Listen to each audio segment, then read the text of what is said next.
안녕하세요. 1위입니다.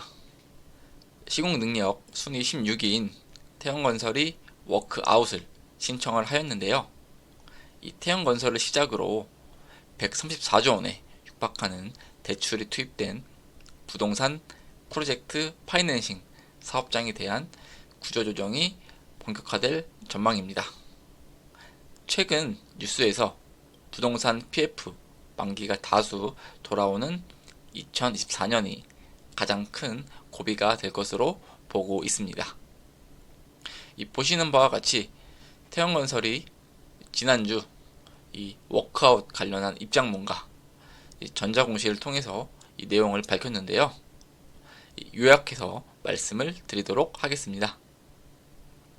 이 부동산 PF 사업 보증 우발 채무에서 비롯된 유동성 위기 해결을 위해서 1년 동안 자구 노력을 기울여 왔는데요. 그치만 그에 따른 PF 경색이 더욱 심화하면서 유동성 부족에 따라서 이 부도 위기에 직면을 했다고 합니다. 그래서 피해가 더 확산될 것을 우려해 부득이하게 워크아웃을 신청하게 되었고요. 그리고 법원의 관리하에 이어지는 법정 관리에 비해서 워크아웃이 성공률이나 채권 회수 가능성이 모두 훨씬 더 높은 것으로 평가되고 있습니다. 그래서 법정 관리가 아닌 워크아웃을 신청하게 된 것이고요. 그리고 마지막으로 TY 홀딩스를 비롯한 관계회사 등등이 태형건설이 빠른 시일 안에 워크아웃을 졸업할 수 있도록 최대한 지원을 하겠다라고 이렇게 회사 측에서 입장을 내비쳤습니다.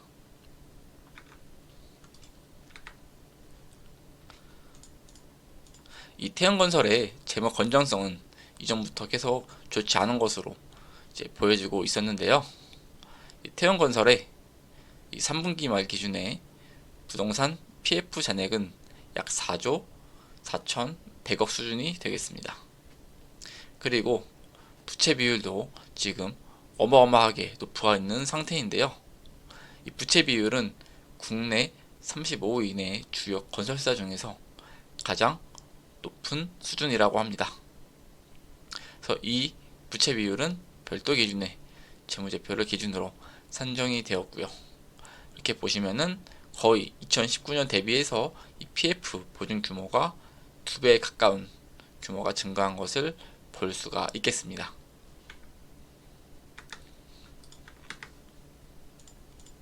지금부터는 썸네일에서 말씀드린 대로 다음 워크아웃 후보 종목 중에 하나인데요. 이 빌리브라는 브랜드를 걸고 건축을 하는 이 신세계 건설이 되겠습니다. 여기도 상황이 만만치 않은데요. 최근에 보시면은 PF 보증 금액은 감소를 하였습니다. 그치만 이 부채 비율이 어마어마하게 증가한 것을 볼 수가 있는데요. 그 내용을 좀 확인을 해봤더니 이제 올해 차입금이 엄청나게 증가한 것을 볼 수가 있습니다. 약 지난해 560억이었던 차입금이 3분기 말 기준으로 약 3,442억 원에 거의 6배 이상의 차입금이 증가하였습니다. 이에 따라서 이 차입금이 늘어난 만큼 현금성 자산은 늘어났지만 이게 아마 PF 보증이나 대출 상환 쪽으로 흘러간 것으로 추정하고 있습니다. 이러한 부분을 봐서는 다음 이 워크아웃 이 부동산 PF 문제의 폭탄의 1순위는 이 신세계 건설이 되지 않을까라는 저의 생각이 들겠습니다. 두 번째 종목은 이 코오롱 글로벌인데요. 이 하늘채라는 브랜드를 걸고 건축을 하는 코오롱 글로벌 회사가 되겠습니다. 여기도 똑같이 상황이 만만치가 않습니다. 이 PF 보증 금액은 크게 변동은 없으나 이제 우측에 보시면은 차입금이 엄청나게 증가한 것을 볼 수가 있습니다. 이게 단순히 부채 비율은 좀 감소한 것처럼 보일 수 있지만 이러한 부분이 이제 약간 돌려막기 식의 자금 흐름이 흘러가고 있지 않은가라는 생각이 들고요. 부채도 이 차입금도 거의 작년 말 대비해서 올해 3분기에 2배 가까운 증가를 보여주었습니다. 다행히 여기는 PF의 증가율이 금액이 작기 때문에 이제 앞서 봤던 태형건설이나 그리고 신세계 건설보다는 규모가 작지만 그렇지만 똑같이 PF 비중이 약 2배 가까이 19년 대비해서 증가한 것을 볼 수가 있습니다. 그래서 이러한 부분이 조금 향후 리스크가 관리되지 않는다면 더 큰 금융 사태로 번질 것으로 예상되고 있습니다. 그렇다면은 이제 주요 메이저 건설사는 이제 안전할까라는 내용인데요. 이 부분이 아마 2024년도에 엄청나게 중요한 요소로 보여질 것 같습니다. 이 타 주요 메이저 건설사는 태형건설에 비해서 이제 준수하고 안정적인 어느 정도 지표를 보여주고 있는데요. 이번 워크아웃 사태는 태형건설의 특유의 요인으로 보여지고 있는데 그러한 부분이 이러한 주요 건설사의 자기 자본 대비 PF 보증이 엄청나게 높았던 것을 볼 수가 있습니다. 그래서 앞서 설명드린 두 개의 기업을 제외하고는 과도한 불안 심리 확산만 없다면은 건설업 전반이나 금융시장 리스크로 연결될 가능성은 낮다고 생각하고 있습니다. 그래도 이러한 부분을 보시면은 이제 태형건설이 비정상적으로 많이 PF 보증을 당겼구나 라고 보실 수가 있고요. 그리고 우측의 부채 비율로 본다면은 좀 아쉬운 점은 이 GS건설이 조금 부채 비율이 높은 편에 속하기는 합니다.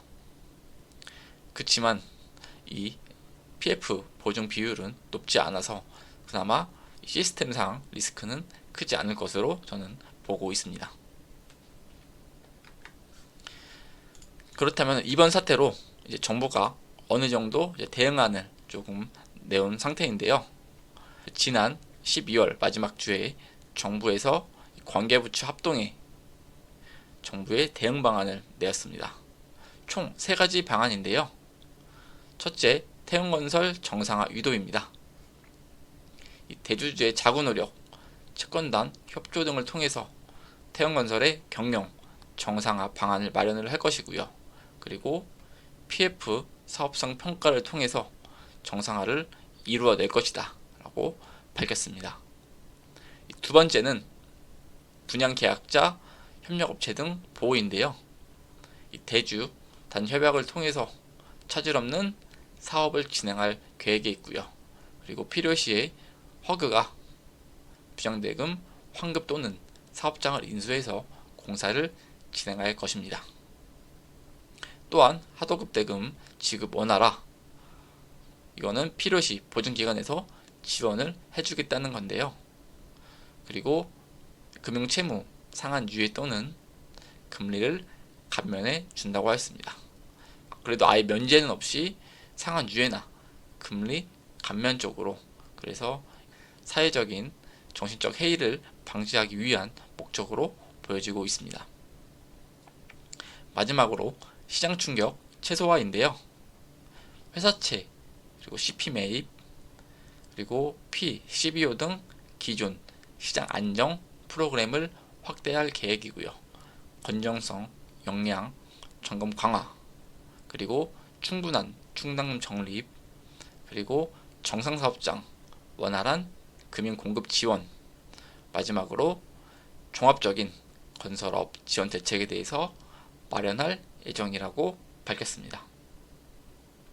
지난주 목요일날 태형건설의 주가가 위로 아래로 왔다 갔다 좀 심하게 많이 움직였는데요. 과연 내일 장 시작 후에 태형건설의 주가가 어떻게 흘러갈지 지켜봐야 될 것 같습니다. 그리고 그동안 TY홀딩스가 이러한 태형건설의 잡음 때문에 같이 주가가 많이 흘러내린 것으로 보여지는데요. 이번에 지나가는 하나의 소문으로 악재가 해소된 걸지 아니면 이 부분이 완전히 끝나기 전까지 이 지속적인 주가의 하락의 요인이 될지 그거는 계속 관망을 좀 해야 될 것 같습니다. 이 태형건설과 TY홀딩스를 보유하신 분들께서는 조금 심적으로는 많이 힘드실 것 같습니다. 저 또한 TY홀딩스 주주로서 저는 이번 이러한 악재가 마지막으로 향후 주가가 회복해 줄 것을 기대하고 있습니다. 저는 태형건설을 지난주 수요일 목요일 날 손절을 하였고요.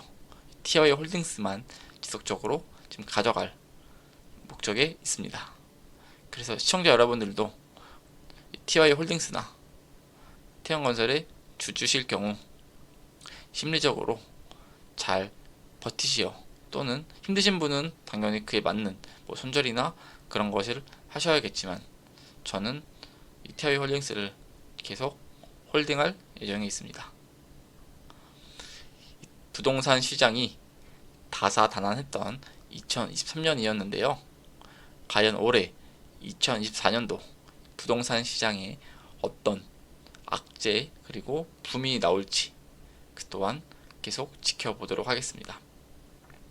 저는 여기 있는 종합적인 건설업 지원대책 마련이 이게 건설업종 상승의 트리거로 작용하지 않을까 하는 이러한 긍정적인 면을 좀 보도록 하겠습니다. 여러분의 구독과 좋아요는 큰 힘이 됩니다. 오늘도 좋은 영상 시청해 주셔서 감사합니다.